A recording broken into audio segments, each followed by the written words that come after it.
Hallo meine Freunde, heute schrauben wir mal wieder an unserem 35e. Und zwar bekommt der neue Stoßdämpfer an der Hinterachse. Das Federbein steckt ja hier drin, deshalb um oben ranzukommen müssen wir erstmal hier alle Verkleidungen innen abbauen.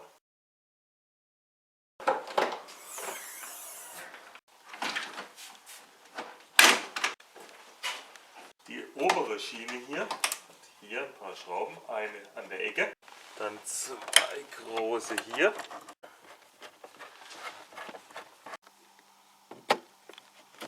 Und unter der Klappe sind zwei weitere Schrauben. Eine. Und wir können das Teil nach oben abnehmen. Die nächste Kappe hat wieder ein paar Schräubchen. Aber wir freuen uns ja immer auf Schrauben. Die Sicherheitsgurte haben hier eine Abdeckkappe. Die muss man hier hinten aushebeln. Und dann kann die Verkleidung hier drüber. Ein bisschen geruckelt und das Teil hier drüber. So, Problem ist jetzt, dass die Schrauben für das Federbein hier unter der Rolle sitzen. Die Schraube für die Rolle sitzt aber da unten dran. Das heißt, wir müssen die Verkleidung ein Stück weg, aber die geht nur dann weg, wenn erstmal diese Verkleidung ausgebaut wird. Die hintere Verkleidung ist mehrfach verschraubt. Da muss erstmal die Klappe raus. Dann geht es hier unten los. Hier unten ist so eine komische Stoppmutter. Mit Drehen geht sie aber ab. Ich habe keine richtige Mutter, das ist nur so aufs Blech gesteckt. Hier hinten im Eck ist eine Schraube. Dann geht es hier weiter unter der Kappe.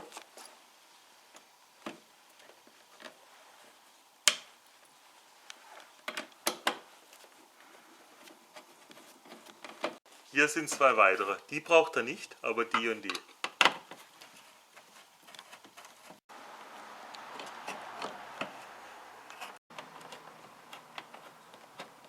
Und hier ist noch eine.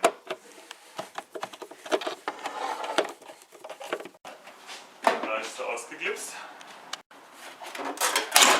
Und das war die Verkleidung. Aber abnehmen können, muss hier der Stecker raus. Der hat hier eine Rastnase, die nach innen gedrückt werden muss. Jetzt können wir die Verkleidung leicht abnehmen. Und immer Ordnung halten, die Schrauben von der Verkleidung kommen zur Verkleidung. Nachdem die Verkleidung mal ab ist, können wir die etwas lockern. Das reicht dann, um sie ein Stück zurückzuziehen. Im Prinzip kann sie drin bleiben. Es war vor allen Dingen die Schraube hier oben, die uns Probleme machte.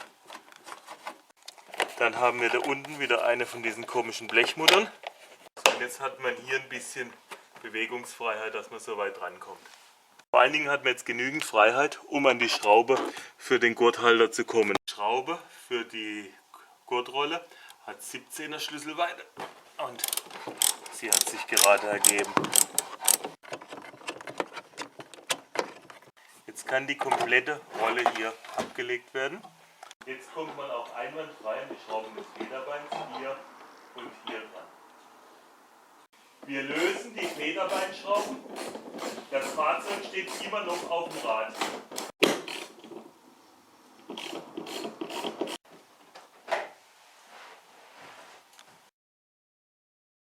So, bei Tante Etze steht ja nichts, dass man das Rad runter machen soll.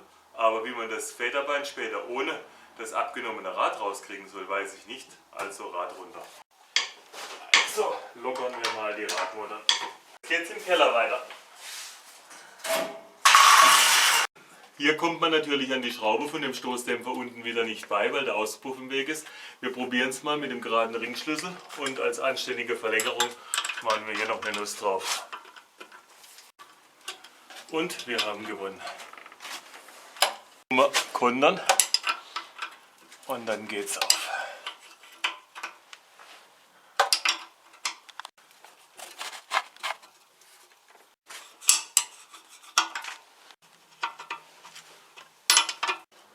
So, zumindest die Mutter haben wir mal. Jetzt kommen wir mit der Schraube eh nicht richtig raus, deswegen bocken wir jetzt erstmal das Federbein aus.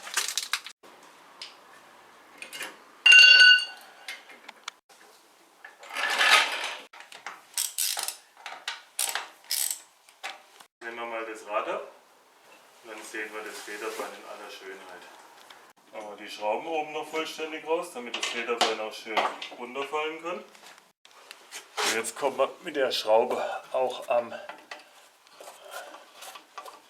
Auspuff vorbei.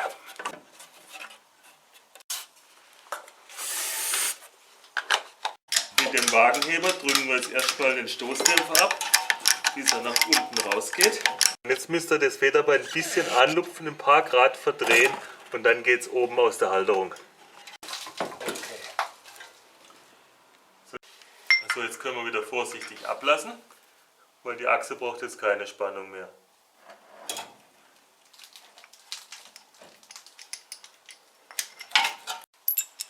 So, im entspannten Zustand werden wir die Feder wohl nie rauskriegen, deswegen versuchen wir es jetzt so. Also Federspanner drauf.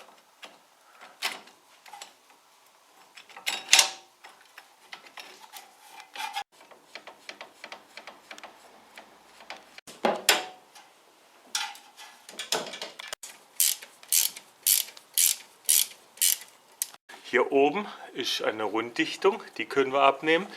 Und jetzt hebeln wir noch die Kappe ab, dann haben wir noch ein bisschen mehr Freiheit oben.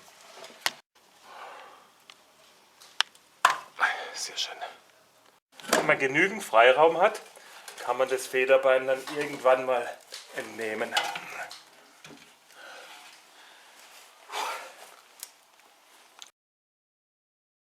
Bevor wir jetzt die zentrale Mutter des Stoßdämpfers öffnen, müssen wir so weit spannen, haben wir ja schon getan, hier, dass wir hier die Freiheit haben, dass die Feder keinerlei Spannung mehr hat. Jetzt können wir das Ding direkt öffnen. Zum Öffnen gibt es so ein Spezialwerkzeug, das einerseits die Spindel vom Stoßdämpfer hält und andererseits kann ich dann die Mutter öffnen. Sowas kostet bei HZ eine Menge Geld, deswegen Eigenbau. Ich habe hier einfach eine 17er Langnuss mit der Flex aufgeflext und den Schlüssel habe ich mir selbst gefräst. Das gegen.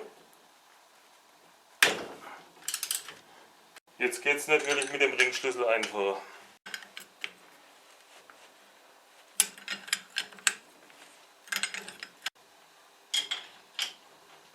Und jetzt müsst ihr euch die Reihenfolge von allen Teilen und die Orientierung merken. Also erstmal die Tellerscheibe geht natürlich so rum. Hier war die Mutter, gibt aber nachher eine neue Mutter. Die Seite ist oben. Also die Hülse.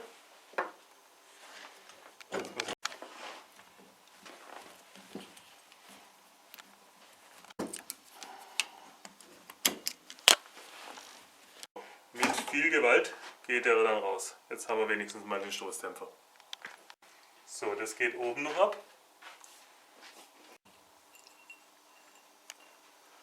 Die Seite wiederum oben.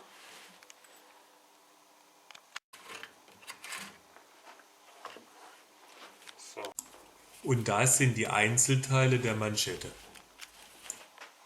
So, den Anschlagpuffer und die Manschette müsst ihr jetzt hier wieder eintreiben. Warum die das nicht gleich machen, wenn sie es liefern, fragt mich nicht. Da ich mit den Neuteilen nicht durch die Krallen des Federspanners komme, müssen wir halt nochmal umbauen.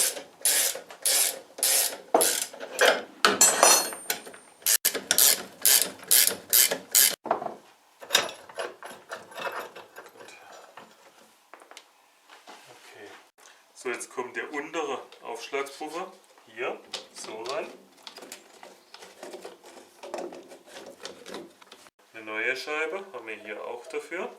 Und dann kommt der Teil so drüber, dann hätten wir eigentlich die wesentlichen Teile wieder drin.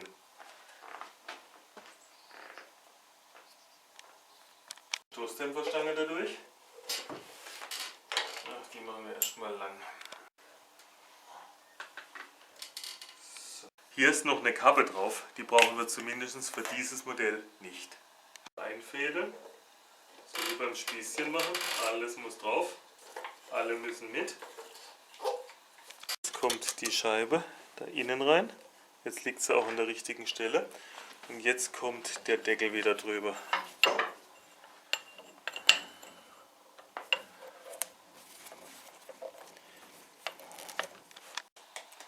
So, auf die Teile ordentlich Talgum, sonst quietscht es nachher.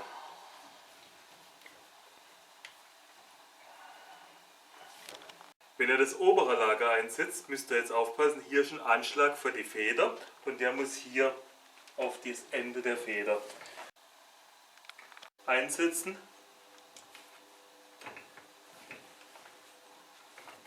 Und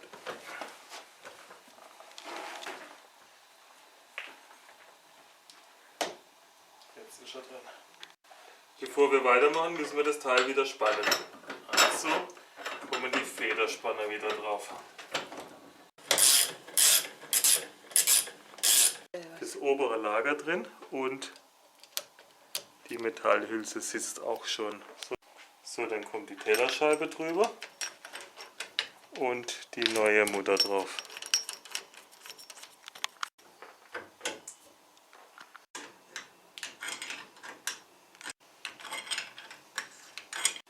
Die neue Mutter wird mit 25 Newtonmetern angezogen. Erscheint mir persönlich ein bisschen wenig, schon immerhin ein 10er Feingewinde, aber wenn es bei Tante Etze so steht, machen wir es halt. Sehr schön. Und immer den Drehmomentschlüssel entspannen. Beim Einbau lassen wir vorerst die Kunststoffkappe und den Ring vor, den müssen wir nachher auch gut einschmieren, dass der da drauf flutscht. Dann haben wir immer noch ein bisschen mehr freie Höhe, weil es wird wieder eng werden. Natürlich setzen wir das Federbein auch wieder im komprimierten Zustand ein. Im Prinzip wird es genauso eingefädelt, wie wir es ausgebaut haben.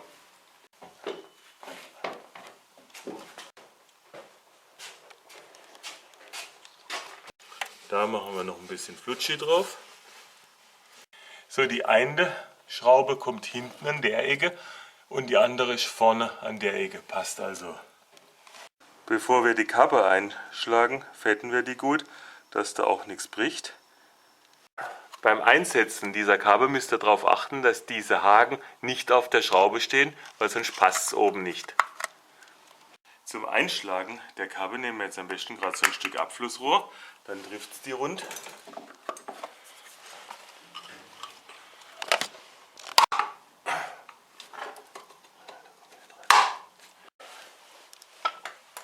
Aber vergiss den Gummiring nicht. Bevor wir jetzt das Federbein oben einkurven, können wir den Spanner rausnehmen. Jetzt braucht es ja nicht mehr gespannt zu sein. So, ein paar Stunden und das Ding ist entspannt. Das heißt, er macht jetzt pro einmal Schlüsselgreife macht er 0,75 mm auf. Alle Muttern ab sind, kann auch das Werkzeug wieder raus. Damit wir ein bisschen mehr Freiheit hier unten an der komischen Halterung haben, heben wir jetzt die Achse ein bisschen an. Ansetzen und jetzt ist es genau in den Löchern verriegelt. Volltreffer. Damit die ganze Sache jetzt halbwegs gesichert ist, machen wir hier oben schon mal ein Schräubchen rein. Dann nehmt ihr ein Stückchen Papier, ja, wollen wir eine Lage dicker machen.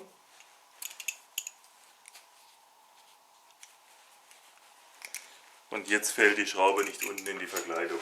Dann können wir mal die Schrauben oben ansetzen. Zweite, da ist der Trick besonders wichtig.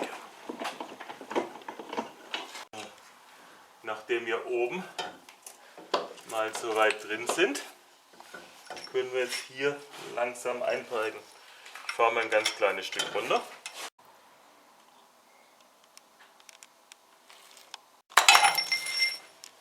So, unten kommt die alte Schraube wieder rein, aber wenigstens eine neue Sicherungsmutter nehmen wir. Ist natürlich wieder Feingewinde 12×1,5. Viel Spaß beim Kaufen. Hier innen müsst ihr gegenhalten. Okay, 19 und hier auch 19.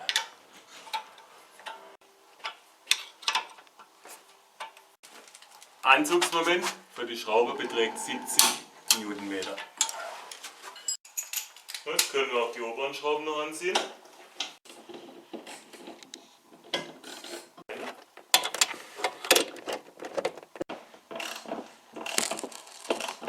Und zum Schluss gibt es noch 25 Newtonmeter.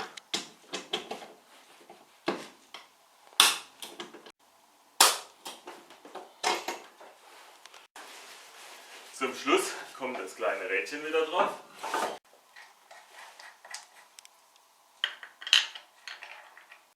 Wie immer ziehe ich die Muttern so fest wie es geht.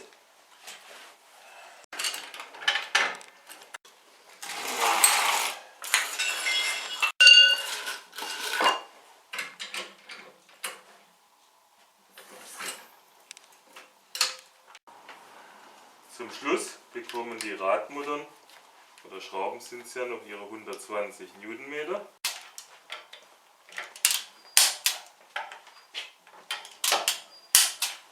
So, Radbrettchen noch drauf.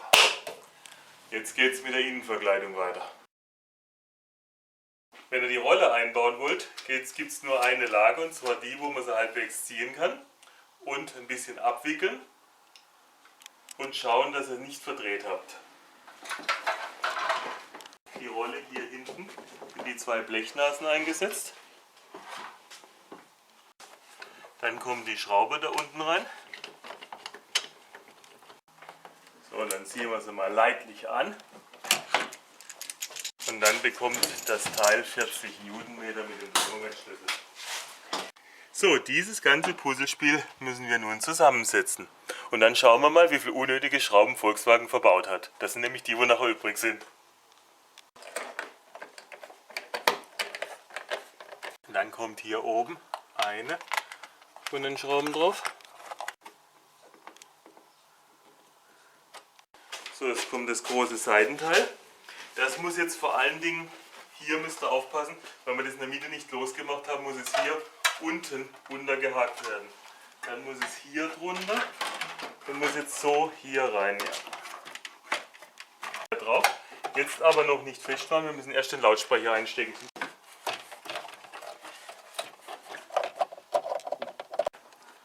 Funktioniert. Hier sind wir drin. Jetzt müssen wir schauen, dass wir hier ganz an der Scheibe sind und dann wird die von oben in die Clips gedrückt. Die Schraube hier mit der Kappe hat einen speziellen Kopf, da müsst ihr aufpassen, dass ihr die nicht verwechselt. Wenn die Schraube drin ist, können wir auch gleich die Kappe reindrücken. Blechmutter.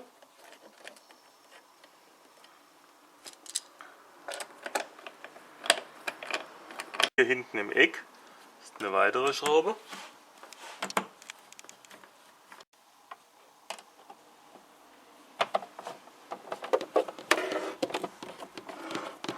Jetzt kommen meine zwei Lieblingsschrauben, die da unten vergesse ich nämlich immer. Da müsst ihr euch ein bisschen bücken und hier gibt es nochmal zwei Schrauben. Eine, zwei. Und die allerletzte Schraube sitzt hier hinten im Eck.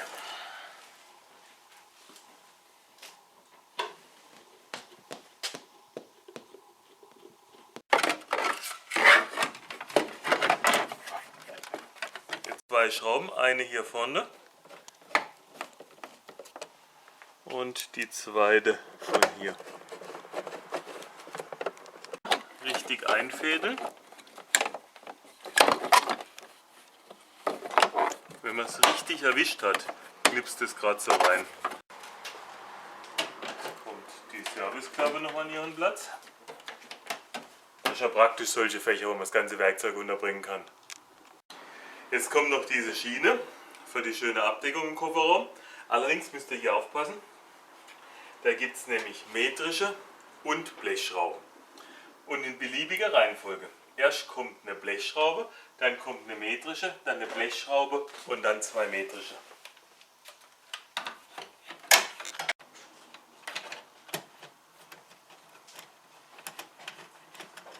Die zweite Blechschraube kommt hier.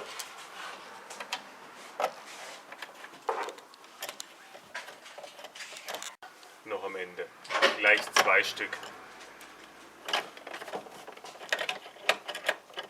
Als letztes Teilchen kommt auch noch diese hübsche Abdeckung drüber.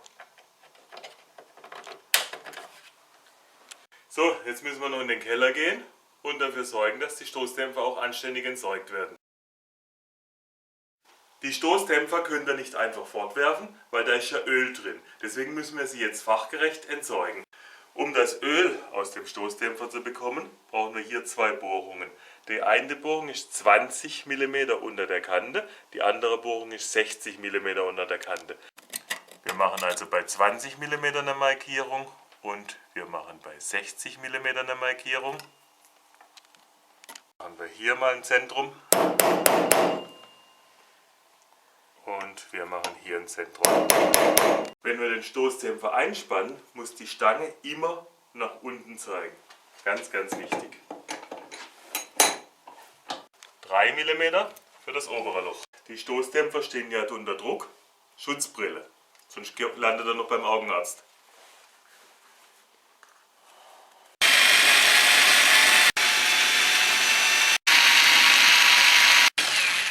Für das untere Loch nehmen wir 4 oder 5 mm. Das Öl im Stoßdämpfer kommt nun zur Altölentzeugung. Wenn ihr das so ungefähr 10 Mal gemacht habt, ist der Stoßdämpfer dann auch nahezu leer. Das Öl kommt jetzt zur Schadstoffentzeugung und den Stoßdämpfer könnt ihr beim Schrotthändler abgeben. Jetzt kann unser 35i wieder auf große Fahrt gehen und seine schwere Lasten befördern. Also, tschüss, bis zum nächsten Film.